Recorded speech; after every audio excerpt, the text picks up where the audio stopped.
Hello नमस्कार साथियों, स्वागत है आप सबका हमारे यूट्यूब चैनल डीसीआई परिवार में।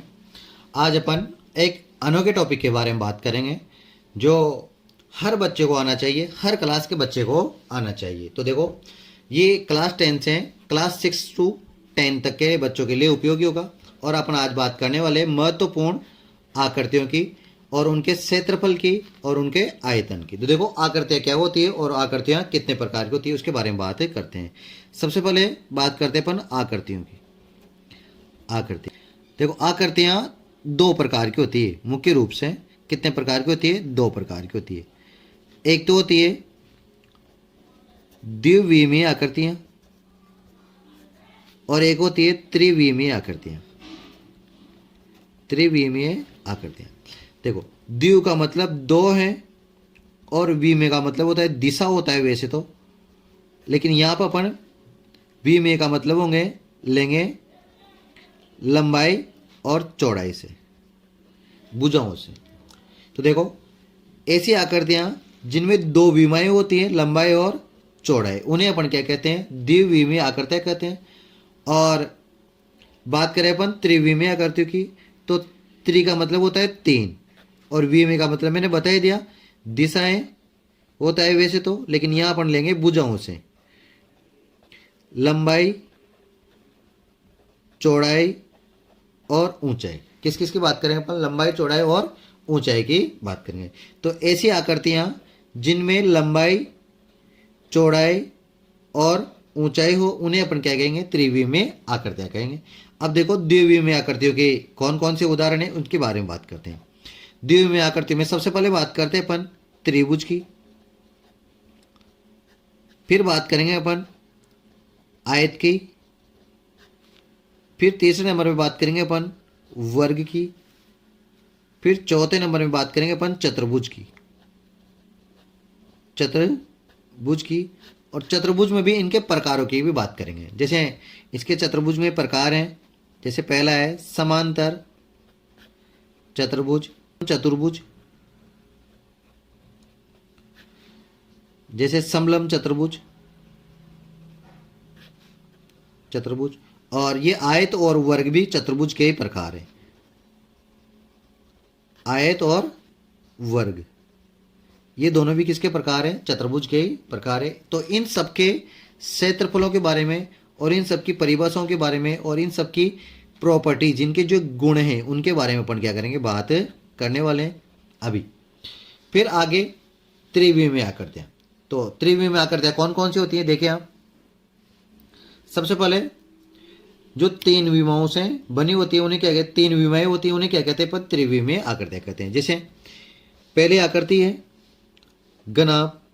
सबसे पहले बात करेंगे अपन घनाभ की, फिर दूसरे नंबर पे बात करेंगे अपन घन की, तीसरे नंबर पे बात करेंगे अपन बेलन की, चौथे नंबर पे बात करेंगे अपन शंकु की, और पांचवें नंबर पे बात करेंगे अपन मुख्य रूप से गोला की। किसकी बात करेंगे? गोला। घनाभ, क्यूबॉइड, घन क्यूब, बेलन सिलेंडर, शंकु है कौन, और गोला स्फेयर।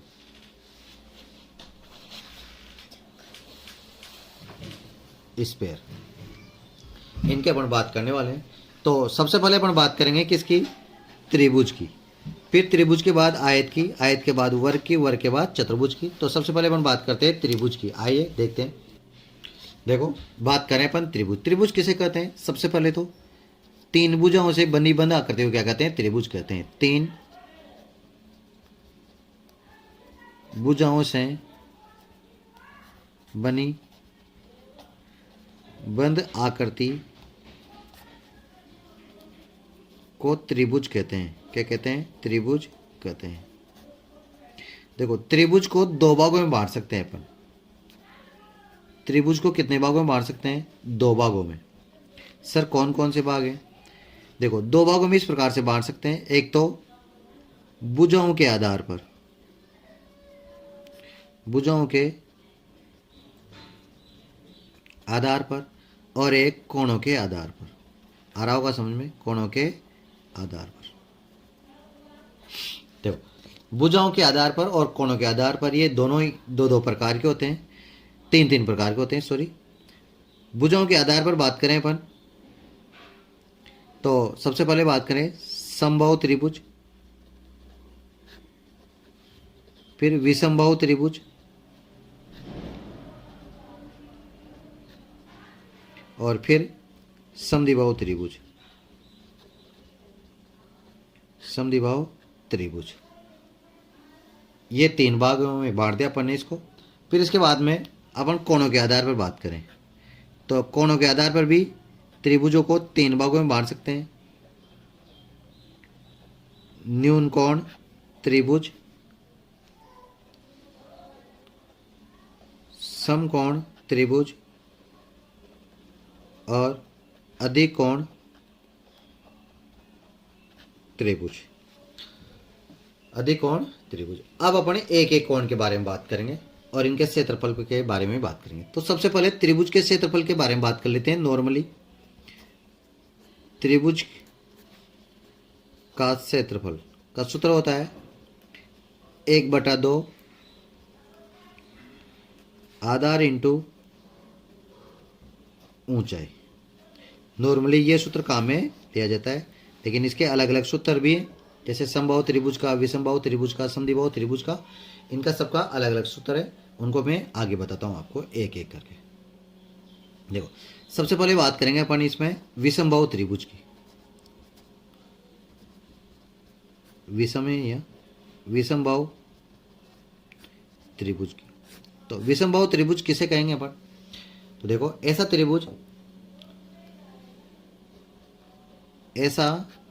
त्रिभुज जिसकी सभी भुजाएं,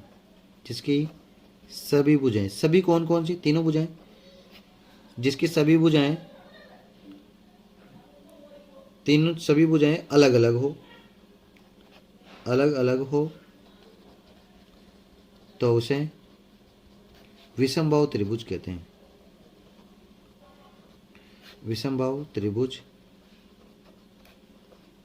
कहते हैं, मतलब तीनों भुजाओं की माप क्या हो? अलग अलग हो। ऐसे याद रख सकते हो आप, तीनों भुजाओं की माप भिन्न भिन्न हो तो उसे अपन क्या कहेंगे? त्रिभुज कहेंगे। समबाहु त्रिभुज, विषमबाहु त्रिभुज कहेंगे। देखो इस प्रकार से अपन विषमबाहु त्रिभुज बना सकते हैं, जिसकी ए, बी और सी ले लें। इसको ए भुजा माने, इसको बी भुजा माने और इसको सी मान लें। ए, बी और सी माने तो इस जो विषमबाहु त्रिभुज है इसका क्षेत्रफल अपन हीरोन के सूत्र से ज्ञात कर सकते हैं। विषमबाहु त्रिभुज का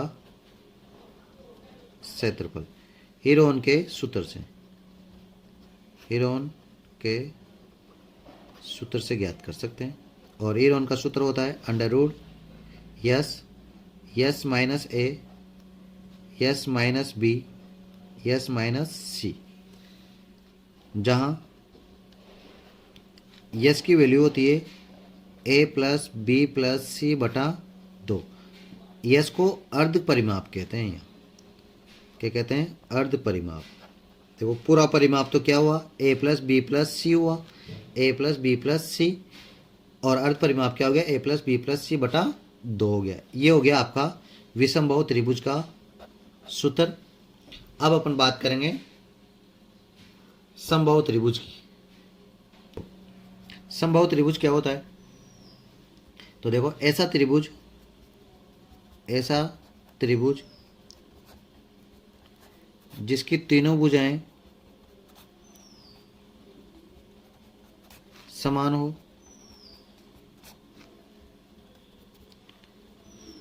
तो उसे समबाहु त्रिभुज कहते हैं। समबाहु त्रिभुज कहते हैं। क्या कहते हैं? समबाहु त्रिभुज। देखो जैसे मान लो ये त्रिभुज है ए, बी और सी। इसकी सारी भुजाएं क्या है, समान है, ए और ए, इस प्रकार से। तो इस त्रिभुज का अपन क्या निकाल सकते हैं, क्षेत्रफल निकाल सकते हैं। तो देखो समबाहु त्रिभुज का क्षेत्रफल, समबाहु त्रिभुज का क्षेत्रफल, इसको अपन हीरोन के सूत्र से निकाल सकते हैं। देखो मैं निकाल के बता देता हूँ आपको, यहाँ निकाल के बताता हूँ, फिर ऊपर यहाँ लिख देंगे अपन, इसको थोड़ी देर के लिए खाली छोड़ देते हैं, यहाँ लिख देंगे। मैं यहाँ नीचे बताता हूँ आपको कैसे निकाला जाता है, ताकि अगर कभी भूल जाओ तो आप निकाल सको। देखो हीरोन के सूत्र से निकालेंगे अपन, हीरोन के सूत्र से।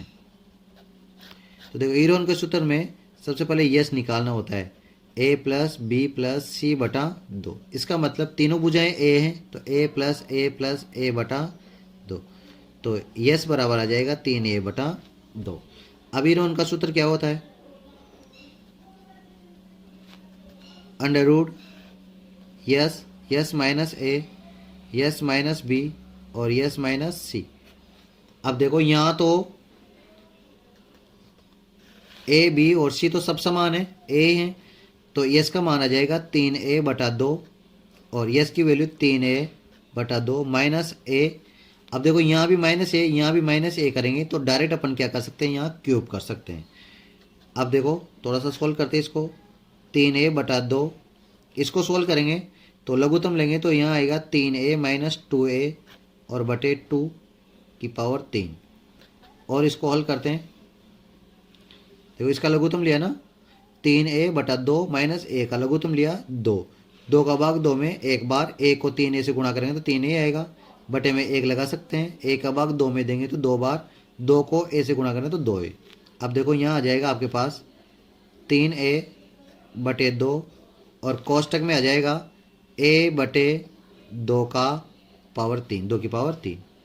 अब देखो ध्यान से, यहाँ 3 है और ये a और a क्यूब मिलकर a की घात 4 हो जाएगा, ये 2 और 2 की घात 3 मिलकर 2 की घात 4 हो जाएगा। अब इसका वर्गमूल कर लो, वर्गमूल करने पर तो जैसे आप वर्गमूल करोगे तो अंडर रूट 3 का तो वर्गमूल क्या हो जाएगा, अंडर रूट 3 और 2 की पावर 4 है तो 2 की पावर 4 का वर्गमूल हो जाएगा 2 की पावर 2 और a की पावर 4 का वर्गमूल हो जाएगा a की पावर 2।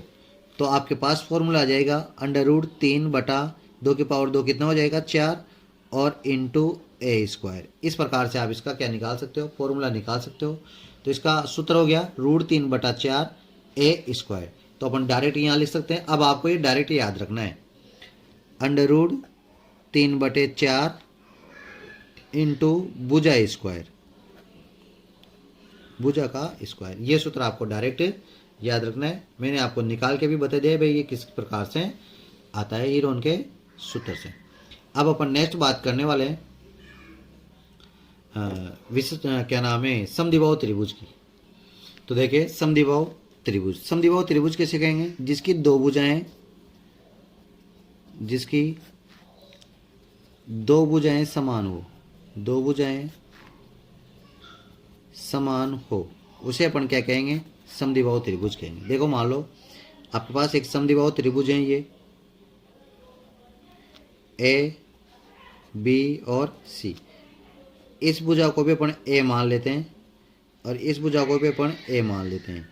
तो देखो ये दो भुजा तो क्या हो गई, समान, और तीसरी भुजा को मान लेते हैं बी, तो ये तीसरी भुजा क्या हो गई, असमान हो गई। अब इसका हीरोन के सूत्र के द्वारा इसका भी क्या निकाला जा सकता है, क्षेत्रफल निकाला जा सकता है। तो देखो क्षेत्रफल निकालते हैं अपन, पहले की तरह ही करते हैं, समद्विबाहु त्रिभुज का क्षेत्रफल, और यहाँ जगह छोड़ देते हैं क्योंकि अपन को डायरेक्ट याद रखना है, लेकिन निकालना भी सीखना जरूरी है, निकालना सीख लेते हैं। तो सबसे पहले अपन हीरोन का सूत्र से निकालते हैं। देखो हीरोन के सूत्र से निकालते हैं। सबसे पहले अपन निकालेंगे यस ए प्लस बी प्लस सी बटा 2। अब देखो ए की जगह ए है, बी की जगह भी ए है और सी की जगह बी है, मतलब दो भुजाएं समान है, तो ए प्लस बी और बटे में आ जाएगा 2। इसका मतलब आ गया अपने पास 2a प्लस बी बटा 2। इसको अलग अलग करेंगे तो 2 का भाग इसमें देंगे तो 2 से 2 कैंसिल हो जाएगा, तो यहाँ बचेगा a और b बटा 2 हो जाएगा। ये आ गया आपके पास यस। अब आपको हीरोन का सूत्र लगाना है और त्रिभुज का क्षेत्रफल निकालना है। तो त्रिभुज का क्षेत्रफल निकालते हैं हीरोन के सूत्र से। देखो S, S minus A, S minus B, S minus C. बात करते हैं यस। यस क्या है? ए प्लस बी बटा 2, तो यहाँ आ जाएगा ए प्लस बी बटा 2। फिर यस की वैल्यू रखेंगे ए प्लस बी बटा 2 माइनस ए की वैल्यू ए है। अब देखो यहाँ बी की वैल्यू भी ए आएगी, तो चाहो तो लिख दो, कोई बात नहीं। ए प्लस बी बटा 2 माइनस ए आ जाएगा, क्योंकि बी की वैल्यू भी ए है। और यहाँ जाएगा ए प्लस बी बटा 2 माइनस बी, इस प्रकार। तो देखो ए से ए कट गया, ए से भी ए कट गया, तो आपके पास यहाँ तो बचा ए प्लस बी बटा 2, यहाँ बी बटा 2 और यहाँ भी बी बटा 2। लेकिन यहाँ बचेगा ए माइनस, देखो b बटा 2 में से b घटाएंगे, मतलब आधे में से a घटाएंगे तो आधा बचेगा, मतलब b बटा 2। अब ये a प्लस बी और ये a माइनस बी का फॉर्मूला नज़र आ रहा होगा आपको। देखो मैं आपको बताता हूँ, a plus B, A minus B बराबर होता है A square minus B square. तो ये वाला फॉर्मूला यहाँ लगाएंगे तो देखें आप, b स्क्वायर हो जाएगा ये तो, और बटे में आ जाएगा 4, और ये a plus B, A minus B हो जाएगा ए स्क्वायर माइनस बी बटा 2 का होल स्क्वायर। देखो क्या किया मैंने, ध्यान से देखें।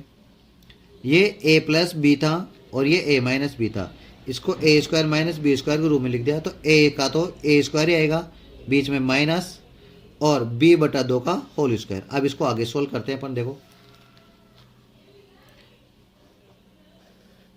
b स्क्वायर बटे 4 और इसका लघुत्तम ले लेते हैं, तो इसका लघुत्तम आएगा 4। कैसे आएगा? चलो मैं इसको थोड़ा सा सोल्व कर देता हूँ। यहाँ बी स्क्वायर बटा 4 तो है ही सही, और ये ए स्क्वायर आएगा, बी बटा 2 का वर्ग करेंगे तो बी स्क्वायर बटा 4 आएगा। अब इसका लघुत्तम लेंगे 4, इसका लघुत्तम कितना जाएगा? 4, और बटे में चाहो तो 1 लगा दो। अब ए का भाग 4 में कितनी बार जाएगा? 4 बार, और 4 को ए स्क्वायर से गुणा करेंगे तो कितना जाएगा? 4 ए स्क्वायर ही आएगा। फिर 4 का भाग 4 में 1 बार, और ए को बी स्क्वायर से गुणा करेंगे तो बी स्क्वायर आ जाएगा। अब देखो इसका वर्गमूल करने पर, वर्गमूल करने पर, तो इसका वर्गमूल करोगे ना आप, तो देखो बी स्क्वायर का वर्गमूल क्या हो जाएगा? बी, और 4 16 हो गया, तो 16 का वर्गमूल हो जाएगा 4, और अंडर रूट के अंदर बचेगा आपके पास 4 ए स्क्वायर माइनस बी स्क्वायर। ये आपका त्रिभुज का क्या है? क्षेत्रफल है, समद्विबाहु का। इस प्रकार से आपको निकालना है। अब इस मान को आप डायरेक्ट क्या करोगे? याद रखोगे। क्या करना है आपको? डायरेक्ट याद रखना है। यहाँ पर देखो कितना आ जाएगा? b बटा 4 अंडर रूट 4 ए स्क्वायर माइनस बी स्क्वायर। जहाँ इम्पोर्टेंट तो ये है कि आपको ये याद रखना है कि a तो क्या है? समान भुजा है। a क्या है? समान भुजा, और b क्या है? असमान भुजा है। ये बात आप ध्यान रखेंगे, ठीक है। ये हो गया समद्विबाहु त्रिभुज का भी क्षेत्रफल। अब अपन नेक्स्ट बात करने वाले हैं कोणों के आधार पर। देखो त्रिभुज का दूसरा प्रकार है कोणों के आधार पर। कोणों के आधार पर, तो कोणों के आधार पर भी अपन ने 3 भागों में बांटा था। देखो पहला भाग है न्यून कोण। अब देखो इसको शॉर्टकट में करते हैं, क्योंकि इनका क्षेत्रफल का सूत्र तो वही रहेगा, 1/2 आधार इंटू ऊंचाई। न्यून कोण त्रिभुज, तो जिसका प्रत्येक कोण 90 डिग्री से छोटा हो, जिसका प्रत्येक कोण क्या हो? 90 डिग्री से छोटा हो, तो फिर उसे अपन क्या कहेंगे? न्यून कोण त्रिभुज कहेंगे। और न्यून कोण त्रिभुज आप इस प्रकार से बना सकते हैं, ए बी और सी। तो मान लो ये 30 डिग्री है, 70 मान लो, और इसको 80 मान लो, तो इस प्रकार से क्या हो जाएगा? न्यून कोण त्रिभुज हो जाएगा। प्रत्येक कोण क्या होना चाहिए? 90 डिग्री से छोटा होना चाहिए। फिर अपन दूसरी बात करते हैं समकोण त्रिभुज की। समकोण त्रिभुज। तो समकोण त्रिभुज किसे कहेंगे? जिसका कम से कम एक कोण 90 डिग्री हो, जिसका एक कोण 90 डिग्री हो, उसे अपन क्या कहेंगे? समकोण त्रिभुज कहेंगे। जैसे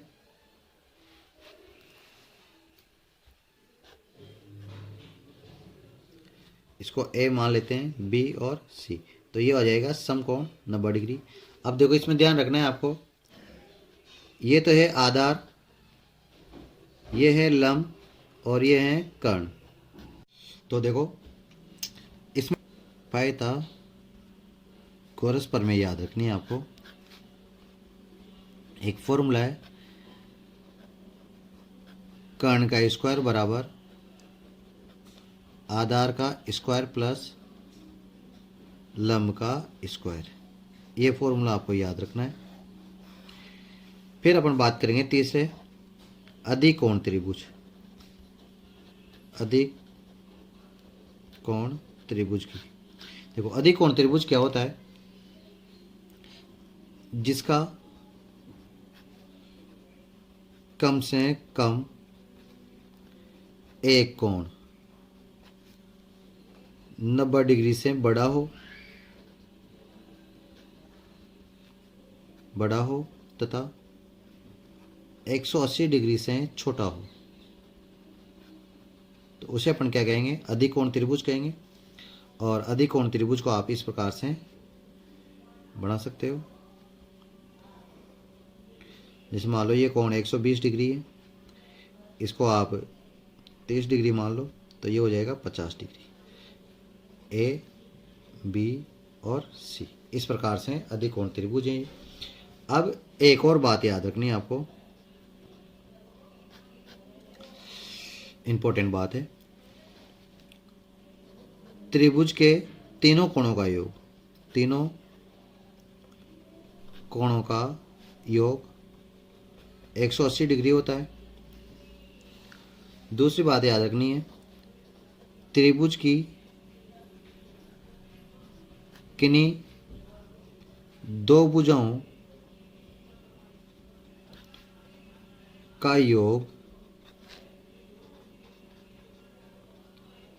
तीसरी भुजा से सदैव बड़ा होता है। ठीक है, ये दो बातें याद रखनी। अब अपन नेक्स्ट आयत के बारे में बात करेंगे। किसके बारे में बात करेंगे? आयत के बारे में, जिसको नेक्स्ट क्लास में बात करेंगे आयत के बारे में, वर्ग के बारे में। इसके अलावा जो भी मैंने स्टार्टिंग में करते बताइए, सबके बारे में इस प्रकार से अपन डिटेल से पढ़ेंगे।